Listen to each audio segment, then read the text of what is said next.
자, 오늘 굉장히 중요한 날입니다, 신규 여러분. 오늘 바로 제9회 서해 수호의 날 기념식이 열리는 날입니다. 오늘 경기도 평택에 있는 해군 제2함대 사령부에서 열린다고 하는데요. 자, 그렇기 때문이라도 오늘 이 기념식에 대해서 우리가 더 많은 국민들한테 알려줘야 되는 것이고, 우리도 이와 관련돼서 많은 관심을 기울여야겠다라는 말씀을 좀 드려보고 싶은 것입니다. 자, 실제 이와 관련돼 가지고요, 천안함 생존 장병인 우리 전준영 씨도 이렇게 글을 올렸습니다. 기억해 주시면 감사하겠습니다. 이렇게요. 그래가지고 실제 자신의 SNS에 이렇게 초대장 받은 것까지 이렇게 SNS에 글을 올렸더라고요. 자, 근데 중요한 건 무엇이냐면 이게 아직도 현재 진행 중이라는 것입니다. 자, 실제 전준영 씨가 SNS에 어떻게 글을 올렸냐? 이렇게 글을 올렸어요. 조회수 99만. 기절쇼 의혹 억울하시죠? 천안함 장병 장경태의 일침. 자, 이 얘기가 무엇이겠습니까? 지금도 민주당은 이 천안함 장병들을 향해서 막말을 하고 있다는 겁니다. 어떻게 하고 있습니까? 이만큼이나요. 더 중요한 건 이런 사람들이 지금 민주당 공천받아서 국민들에게 선택을 받으려고 하고 있다는 것입니다. 자, 결국 뭐겠습니까? 자신들의 정치적 출세를 위해서 우리 영웅들에게 상처를 주는 자들이 아직도 존재하고 있고, 그들이 지금 공천받아 선거 나가고 있다는 거예요. 그러면 우린 이거 어떻게 되겠습니까? 우리가 엄히 심판을 해야 되겠죠. 우리는 반드시 이런 자들에 대해서 심판을 해야 된다라는 말씀을 드려보는 것이고요. 저는 그렇기 때문이라도 저는 아직도 생생해요. 작년 서해 수호의 날에서 영웅, 서해 영웅 55명의 이름을 일일이 부르며 눈물을 글썽였던 윤석열 대통령. 저는 아직도 기억을 합니다. 자, 그렇기 때문이라도 저는 우리가 이 날을 절대 잊어서는 안 되고, 이 영웅들을 절대 잊어서는 안 된다. 그리고 이런 영웅들을 아직까지도 비하하며 자신들의 정치적 출세를 위해 악용하고 있는 이런 정치인들에서 우리가 반드시 엄히 심판을 해야 된다라는 말씀을 드려보고 싶은 것입니다. 자, 왜겠습니까? 앞서 말씀드린 대로 아직도 이게 현재 진행형이기 때문입니다. 왜겠어요? 아직도 이 최전선에서, 이 연평도에서 아직까지도 우리 국민들을 지켜주고 계시는 국군 장병 여러분들이 계시고 있지 않습니까? 오늘도 보도를 보니까 이렇게 말을 하시더라고요. 북한의 도발된 선 조치, 정치적 고려는 우리의 목이 아니다. 저는 이런 분들 때문이라도 우리가 정신 똑바로 차리고 정말 이번에 총선에서 반드시 승리를 해야겠다라는 생각이 든다라는 것입니다. 자, 그렇기 때문이라도 저는 우리가 결집해야 된다. 결집해서 반드시 투표장에 나가야 된다라는 말씀을 드려보면서 이제 본격적으로 윤석열 대통령 민생토론회와 관련된 소식 전해드리도록 하겠습니다. 어제입니다. 어제 윤석열 대통령 민생토론회를 가졌습니다. 벌써 22번째예요. 어제 주제는요, 노후 정책과 관련된 부분이었습니다. 제목부터 보시면 건강하고 행복한 노후 이렇게 돼 있습니다. 자, 그런데 어제 이 민생 토론회에서 제가 굉장히 뜻깊게 봤던 건 무엇이냐면요, 바로 진행자입니다. 어제 실제 윤석열 대통령 이 민생 토론회, 노인 정책 토론회를 진행하신 분이 누구냐? 84세 현역 아나운서, 바로 김동건 아나운서님이십니다. 자, 우리 아마 잘 아실 거예요. 저도 저희 할머니께서 많이 보셨기 때문에 저도 자주 봤었는데, KBS 1TV에서 하는 가요 무대 아직도 진행 중이시라고 합니다. 39년째 지금 진행을 하고 계신다라는 거예요. 자, 저는 그렇기 때문에 이렇게 윤석열 대통령이 노인정책 민생토론회를 가짐에 있어서 진짜 김동건 아나운서만큼 딱 맞는 진행자가 없다라는 생각이 들고 있습니다. 자, 그래서 김동건 아나운서님이 어제 어떻게 진행을 하셨는지 간략하게 영상 보여드리고 방송 이어가 보도록 하겠습니다.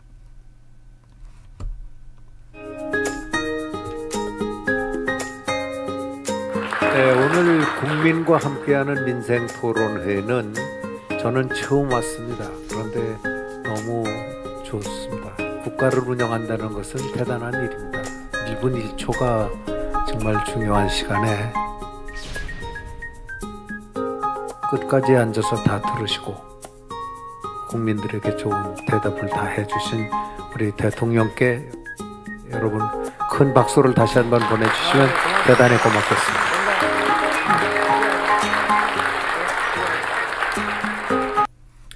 자, 보시는 것처럼 분위기가 굉장히 훈훈하죠. 이렇게 우리 84세 현역 아나운서인 김동건 아나운서님이 이렇게 진행해 주시는 모습을 보면서 야, 정말 윤석열 대통령실이 민생 토론회를 이렇게 열매에 있어서 굉장히 세심하게 준비를 하고 있구나 라는 생각을 제가 한 번 더 가졌다라는 겁니다. 자, 그럼 중요한 건 바로 이런 겁니다. 이 민생 토론회 자리에서 어떤 정책을 내놨는지가 굉장히 중요하다라는 것이죠. 자, 그래서 지금부터 윤석열 대통령이 어떤 정책을 내놨는지 세세하게 전해드리도록 하겠습니다.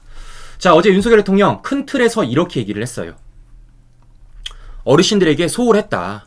그래서 주거, 식사, 돌봄, 간병을 다 챙길 수 있는 노인 정책을 지금 어제 윤석열 대통령이 발표를 한 것입니다. 자, 그러면 어떤 정책들을 발표했느냐? 뭐 간단하게 일단 말씀을 드리면 어르신들을 위한 공공임대주택을 연 1,000호에서 3,000호까지 늘리겠다라고 얘기를 했고, 더 나아가 지금 전국 3만 개 경로당 식사 제공을 확대하겠다 이렇게 말을 했습니다. 자, 그러니까 지금은 전국 경로당 중에서 42%만 식사 제공이 되고 있대요. 42%. 근데 그것을 전국 3만 개로 늘리겠다라는 게 어제 윤석열 대통령의 정책 발표였습니다. 자, 이것뿐만이 아니라 재택의료센터를 250개로 확충한다라는 겁니다. 자, 그러니까 무슨 말이냐. 거동이 불편하신 어르신들이 계시지 않습니까? 그 어르신들이 어렵게 병원에 가지 않으시더라도 집에서 의료센터에 간 것처럼 주치의를 통해서 직접 이렇게 치료를 받고 또는 케어를 받을 수 있는 그런 재택의료센터를 250개로 확대하겠다. 이렇게 어제 윤석열 대통령이 정책을 밝힌 것입니다. 자, 이런 정책들 통해서 지금 언론들이 주목하고 있는 정책은 무엇이냐면요. 바로 이거예요. 분양형 실버타운 재도입입니다. 그러니까 실버타운도 그냥 실버타운이 아니라 분양형 실버타운을 재도입하겠다라는 거예요. 자, 이게 과거에는요, 폐지가 됐었어요. 언제 폐지가 됐었냐. 2015년에 폐지가 됐었습니다. 근데 이걸 지금 윤석열 정부가 다시 부활을 시키는 겁니다. 그럼 중요한 건 바로 이거죠. 왜 폐지됐냐가 중요한 거예요. 크게 두 가지로 말할 수가 있는데요. 첫 번째, 무분별한 전매입니다. 두 번째, 고령층이 아닌 일반인에게 분양하는 사례들이 계속 늘어나게 된 거예요. 그럼 결국 뭐겠습니까? 투기가 문제였던 겁니다. 투기. 그러니까 정말 어르신들을 위해서 실버타운이 운영이 돼야 되는데 그것이 투기의 수단으로 악용이 되었기 때문에 2015년에 폐지됐던 거예요. 근데 이걸 지금 윤석열 정부가 다시 살리겠다라는 겁니다. 그럼 중요한 건 뭐겠습니까? 이 투기와 관련해서 어느 정도 해소를 하고 이와 관련해서 부활을 시켜야 되지 않겠습니까? 자, 그래서 윤석열 정부가 내놓은 방안은 무엇이냐면요. 이겁니다. 가평 등 89곳만을 허용하겠다라는 거예요. 자, 그러니까 실제 지금 인구 감소가 급격히 되고 있는 그 가평 등 89곳에만 허용을 하겠다라는 거예요. 즉 뭐겠습니까? 투기 가열이 안 될 지역만 골라서 이 실버타운을 다시 부활하겠다라는 게 바로 윤석열 정부의 정책의 목표라는 겁니다. 자, 그러면 중요한 건 바로 이런 겁니다. 그럼 왜 윤석열 대통령은 이런 실버타운에서 다시 재도입을 할까? 자, 어떤 초점이 맞춰지고 있냐면요. 바로 이런 거예요. 우리가 대부분 노인 복지 또는 어르신들 복지라고 생각을 하면은 어디에 포커스가 맞춰져 있습니까? 좀 불편하신 분들의 포커스가 많이 맞춰져 있어요. 그러니까 좀 거동이 힘드시거나 어디가 아프시거나 그런 분들에게 굉장히 포커스가 맞춰져서 어르신들과 관련된 정책들이 많이 나오지 않았습니까? 그러면 이런 가운데서 소외되는 분들이 계십니다. 바로 누굽니까? 건강하신 분들. 네, 건강하신 분들. 어디 아프지 않으시고 그렇게 병원을 가지 않으시더라도 건강하신 어르신들은요, 이 어르신들 정책에 대해서 굉장히 소외받아 왔습니다. 그런데 중요한 건 뭐겠습니까? 이 어르신들도 문제점이 드러나고 있다는 거예요. 어떤 문제점이겠습니까? 저는 대표적으로 외로움이라고 보고 있습니다. 외로움. 자, 왜냐? 저도 개인적으로 저희 할아버지랑 할머니를 좀 모시고 살았었어요. 근데 저희 할머니가 좀 아프셔가지고 먼저 돌아가셨습니다. 근데 그때 저희 할아버지가 굉장히 많이 느끼셨던 게 무엇이냐면요. 바로 외로움이에요. 왜냐? 배우자도 떠나고 주변에 친구들도 없고 그렇다고 말동무해줄 사람이 없지 않습니까? 그렇다 보니까요. 그 외로움 때문에 굉장히 힘드셨습니다. 실제 제가 통계조사를 찾아보니까요. 보시면은 노인 극단적 선택이 OECD 압도적 1위라는 겁니다. 자, 왜겠습니까? 그 중에서도 가장 중요한 게 바로 감정적인 부분이에요. 네. 보시는 것처럼 뭐 건강 문제도 있고 사회적 역할 축소 상실도 있고 경제적 어려움, 배우자 사망 이런 것도 있겠지만 가장 중요한 건 바로 이런 겁니다. 외로움과 고립감 때문에. 그로 인해서 삶의 의욕이 떨어지다 보니까 어떻게 하는 겁니까? 이런 선택을 하실 수밖에 없게 되는 거죠. 자, 그런데 이게 그동안은 마치 제외되었다고요. 어떤 부분에 대해서? 건강하신 어르신들에 대해서. 그런 건강한 어르신들을 위해서 뭐 하겠다라는 겁니까? 윤석열 대통령이 분양형 실버타운을 재도입하겠다라는 겁니다. 왜냐? 우리나라에는요, 없어도 너무 없어요. 자, 어느 정도나 없느냐? 우리나라 전국 통합 쳐가지고요, 39곳밖에 없습니다, 신규 여러분. 일본은요, 벌써 16,700곳이래요. 지금 일본에 비하면 우리나라가 꼴랑 2%밖에 안 되는 겁니다. 지금 고령 인구가 1,000만 명을 넘어서고 있다고 합니다. 그런데 그것을 수용하기 위한 이러한 시니어 타운이 우리나라에는 39곳밖에 없다고요. 그런 가운데서 우리 어르신들은요, 외로움과 고립감 속에서 이런 선택을 하실 수밖에 없는 상황에 놓여 있다는 겁니다. 그렇기 때문에 어떻습니까? 이와 관련돼서 해결책을 마련해야 되는 것이고, 이와 관련돼서 윤석열 대통령이 분양형 실버타운을 재도입하겠다 이렇게 밝힌 것입니다. 자, 그리고 실제 지금 실버타운에 살고 계시는 어르신이 어제 민생 토론에 나와가지고 본인이 실버타운에 살면서 어떻게 살아오고 계시는지, 이와 관련돼서 지금 어떻게 도움을 받고 계신지 직접 말씀을 해주셨거든요. 그와 관련된 영상도 우리 시청자 여러분과 간단하게 보고 방송 이어가 보도록 하겠습니다. 저는 실버타운에 실제로 입주해서 지금 건강하고 행복한 노후를 즐기고 있는 노인 조선호입니다. 저는 제 개인 사정을 말씀드리면 나이가 벌써 90이 가까워집니다. 자녀가 있지만 벌써 오래전에 별거에서 따로 살고 있습니다. 나하고 죽을 때는 언제나 같이 죽다는 부인도 벌써 가고 없습니다. 혼자 살면서 새끼 밥을 지어야 되고 세탁을 해야 되고 청소를 해야 되고 당뇨병 지병을 갖고 있기 때문에 병원에 자주 가야 되고 혼자 사는 외로움을 느껴야 되고 정말 힘든 생활이었습니다. 그래서 그걸 해결책으로 실버타운에 들어가 보니까, 실버타운에 가보니까 아까 대통령께서 말씀 주신 바와 같이 여러 가지가 한꺼번에 다 해결이 되더라고요. 세 끼 식사는 유능한 영양사 두 사람이 만들어내서 먹여주죠. 또 청소, 가게, 또 세탁 그렇게 크게 걱정할 필요가 없죠. 또 병원도 바로 옆에 있어가지고 병원을 무슨 카페 가듯이 왔다 갔다 할 수 있죠. 또 전부 320명이 같이 살고 있으니까 고독이란 게 없습니다. 외로움이 없고, 또 그 내에는 여러 가지 자기가 취미로 할 수 있는 프로그램이라든지 또는 헬스케어라든지 또는 심지어 댄스까지, 그리고 각종 시설이 다 설치가 돼가지고 편안하고 안락한 노후를 즐길 수 있는 곳이 실버타운입니다. 실버타운은 훨씬 우리 노후를 즐길 수 있는 안락하고 즐거운 노인 생활을 즐길 수 있는 노인의 패러다이스입니다. 가능하면 많은 실버타운을 지어주셔서 아까 대통령께서 말씀하셨지만 시설 확충해 주시고, 또 시설 확충함과 동시에 용이하게 들어갈 수 있도록 편의를 많이 돌봐주심으로써 여러 어르신들이 편안한 노후를 가질 수 있도록 노력해 주시기를 당부드리겠습니다. 다시 한 번 더 깊은 감사 말씀을 드립니다. 자, 보시는 것처럼 지금 실제 실버타운에 입주를 하고 계시는 우리 어르신께서 이 실버타운에 어떤 것이 본인의 이 삶에 있어서 어떤 도움이 되는지를 저렇게 자세하게 말씀을 해주셨습니다. 자, 말씀드린 것처럼요, 저는 이런 거예요. 아까 말씀드렸지만 바로 고독함과 외로움입니다. 그 고독함과 외로움을 해소하기 위해서라도 어떻습니까? 우리 또래가 계시는 어르신들이 계시는 그런 실버타운에 더 많은 분들이 함께 모여 살면은 이런 것들을 해결하지 않을까라는 생각 속에서 윤석열 대통령이 이런 정책을 내놓은 것인데요. 자, 중요한 건 이건 지금 언론들이 주목하고 있는 윤석열 대통령의 정책입니다. 근데 제가 주목하고 있는 정책은 이게 아니에요. 저는요, 어제 깜짝 놀란 정책이 하나 있었습니다. 자, 그러니까 무슨 얘기냐? 잘 보시면은 실버타운이라는 것은요, 어떻게 보면 돈이 좀 많이 들어가요. 실제 입주비가 필요하고 매달마다 돈을 내야 하기 때문에 어떻게 보면요, 돈을 많이 가지신 어르신들만 들어갈 수 있는 정책일 수가 있다라는 겁니다. 그러면 어떻습니까? 실제 실버타운에 못 들어가시는 어르신들도 많을 거 아니에요. 그럼 이런 어르신들을 위한 정책도 필요하지 않겠습니까? 자, 그래서 제가 정말 깜짝 놀랐던 건 무엇이냐면요, 바로 이겁니다. 어르신들을 위한 민간 임대주택 실버스테이를 도입하겠다라는 겁니다.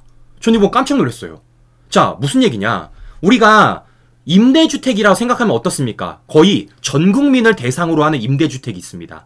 그리고 어떤 임대주택이 있어요? 청년을 대상으로 임대주택이 있습니다. 그런데 지금까지 그 어떤 곳도 어르신들을 위한 임대주택은 한 번도 제가 들어본 적이 없어요. 그런데 딱 어르신들의 맞춤형으로 임대주택을 만들어서 그것을 어르신들한테 공급을 하겠다라는 겁니다. 그럼 어떻게 하느냐? 동작 감시기를 설치하고 문에 있어서 단차, 턱을 없애고 노인 돌봄 서비스가 제공되는 그 주택을 만들어서 실버스테이라는 이름 아래 어르신들한테 제공하겠다라는 겁니다. 전 이거 깜짝 놀랐어요, 진짜. 와, 왜 지금까지 이런 정책을 아무도 생각을 못했을까? 라는 생각이 들었다라는 겁니다. 네? 그러니까 우리가 임대주택이라 그러면 앞서 말씀드린 대로 전 국민을 대상으로 하는 것 또는 청년들을 대상하는 그런 임대주택을 만들었지만 어르신들의 맞춤형인 임대주택은 한 번도 들어본 적이 없다고요. 그런데 이걸 지금 윤석열 정부가 하겠다라는 겁니다. 좋죠, 시청자 여러분. 정책이 너무 좋잖아요. 네? 정책이. 자, 그래서 보시는 것처럼 지금 어떻습니까? 윤석열 대통령 말 따라 뭐예요? 주거, 식사, 돌봄, 간병 다 챙길 수 있는 어제 어르신들 맞춤형 정책을 내놨다라는 걸 확인해 볼 수 있다라는 것입니다. 보시는 것처럼 대통령실이 얼마나 준비를 많이 했는지 그와 관련돼서 어떻게 밝히고 있는지 확인해 볼 수 있다라는 것이에요. 정말 무릎을 탁 치게 됩니다. 자, 왜냐? 저번에도 윤석열 대통령이 어떤 정책 발표했습니까? 지난 서울 민생 토론회 때도 뭐 했습니까? 뉴 빌리지 사업 추진하겠다라고 말씀드렸습니다. 제가 이거 주목한다고 말씀드렸죠. 왜겠습니까? 좌파들은 그동안 도시 재생 사업이라 해서 뭐만 그렸다고요? 벽화만 그렸다고요. 그런데 실제 그 벽화가 어떻게 됐습니까? 오히려 거기에 사시는 분들한테 전혀 도움이 안 됐죠. 실제 윤석열 대통령도 뭐라 그랬습니까? 도시 재생이라는 벽화 그리기 줄민 삶에 도움이 됐느냐? 아무 도움이 안 됐다라는 겁니다. 결국 지들 보여주기식 정치만 했다라는 거예요. 우리 국민 세금 들여가면서. 그런데 윤석열 대통령 이거 뭐 한다고 그랬습니까? 뉴 빌리지로 탈바꿈한다는 겁니다. 뭐겠어요? 실제 거기 살고 계시는 분들을 위한 아파트 수준의 편의시설을 설치하겠다라는 겁니다. 왜냐? 당장 재건축이 어려우니까. 이것도 무릎을 탁 섰었는데 어제는 어떻다라는 겁니까? 어르신들 맞춤형 민간 임대주택 실버스테이를 도입하겠다라는 겁니다. 야, 정말 정책 잘 만든다. 정말 일하고자 하는 열의가 넘친다. 라는 것을 제가 한 번 더 느끼게 되었다라는 겁니다. 제가 그래서 말씀을 드리는 거예요. 제발 이거 홍보 좀 하자. 제발 이거 우리 국민들한테 좀 알리자. 이거 알리면 총선에서 우리가 이길 수 있다라는 얘기를 제가 지난 1월 달부터 지금까지도 하고 있는 겁니다. 네, 좋잖아요, 시청자 여러분. 무릎을 탁 치잖아요. 언제 저런 정책 들어봤습니까? 자, 이렇기 때문이라도 야, 정말 제가 오히려 자부심이 느껴지더라고요. 그동안 제가 윤석열 대통령 민생 토론에 정말 한 차례도 빠지지 않고 정말 세세하게 알려드리려고 굉장히 노력을 많이 했는데 그 노력이 정말 헛수고가 아니었구나. 정말 대통령실이 정말 준비 많이 하는구나. 윤석열 정부가 정말 국민들을 위해서, 더 나아가 미래를 위해서 얼마나 준비를 하고 있는지 제가 또 한 번 느꼈다라는 겁니다. 자, 그렇기 때문이라도 윤석열 대통령 총선이 끝난 이후에도 계속 민생 토론회를 이어간다고 하고 있으니까요. 저는 그 민생 토론회가 열릴 때마다 자세히 듣고 우리 시청자 여러분들에게 계속해서 전해드리도록 하겠습니다. 네, 오늘도 행복한 하루 보내시고요. 오늘도 긴 시간 끝까지 시청자 여러분 감사합니다.